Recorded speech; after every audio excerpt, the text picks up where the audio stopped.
About 180,000 people have been forced to evacuate their homes in California below the Oroville Dam. Now, this is America's tallest dam, and a very hazardous situation has been created there. Massive record rains have actually caused officials there to open an emergency spillway. It was used for the very first time. Now, initially, officials believed that this measure worked, but Sunday afternoon, as more water from storms flowed into the lake, officials detected a hole in the emergency spillway. And so they really aren't sure what's going to happen here. Of course, this is 100-year floodplain there below the dam. Officials are now frantically trying to make repairs before new storms, okay? So just a year ago, California was in a record drought, and now we see just with a little bit of rain, record rainfall, they are just one step away from a mass casualty, major crisis there in California. We actually know that helicopters are dropping boulders there to try to stop the flow. And of course, these evacuated residents have been stuck in bumper-to-bumper traffic for hours. And this just kind of goes to show you how unprepared California is for a catastrophe. Now, federal and state officials and some of California's largest water agencies ignored warnings that were given to them 12 years ago. 3 environmental groups filed a motion with the federal government urging federal officials to require that the emergency spillway be armored with concrete rather than remain as an earthen hillside. And this was saying, comply with modern safety standards. But here we have these short-sighted government officials who only care about what they've been able to do with the budget in those couple of years that they've been elected.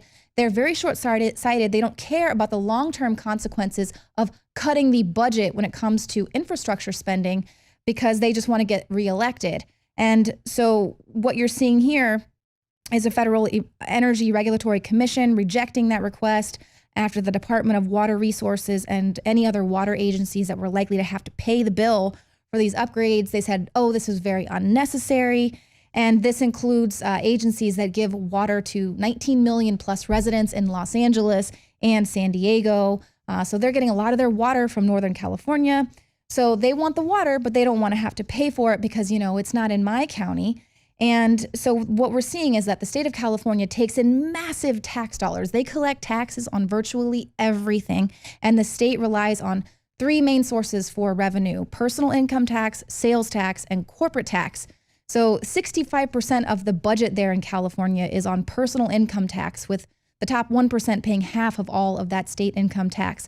So this is also why you're seeing a mass exodus from California, because according to the Hoover Institution research fellow Carson Bruno, Californians are leaving in large numbers, but the people that are heading for the exits are the middle class, the people who are being saddled with paying these taxes, the backbone of American society. And the population of California actually grew because approximately 170,000 mostly illegal undocumented immigrants streamed into California. So that's why you're seeing them ignoring infrastructure while throwing tons of money to curry favor with the new voting bloc, the New Americans.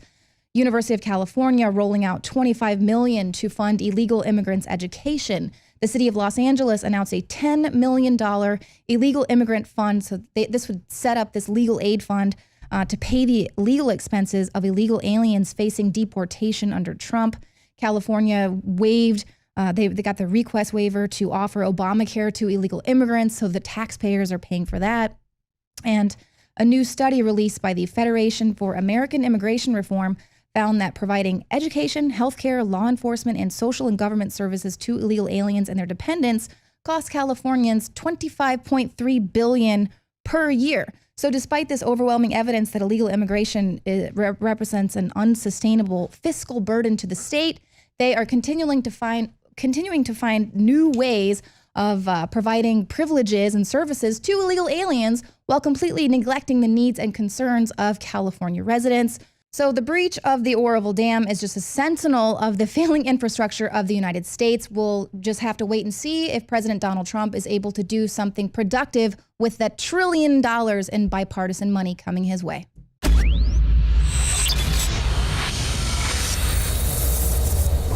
In case you haven't heard, InfoWars has become the most influential media outlet in America. We're making freedom go viral. And now we are proud to announce a new weapon in the epic battle against the globalists. InfoWars Prime, where you can watch live high-definition feeds of The Alex Jones Show, plus exclusive insider videos from the InfoWars crew and behind-the-scenes action. Go to Infowars.com/app and download today. InfoWars Prime is available right now for your iPhone or Android. You will have access to exclusive videos that you can't see anywhere else. And that means live coverage of events and breaking news on location as it happens. You can also take advantage of amazing deals from the InfoWars store that are only available for InfoWars Prime subscribers. That's InfoWars Prime at Infowars.com/app. And if you can hear my voice, you are the resistance.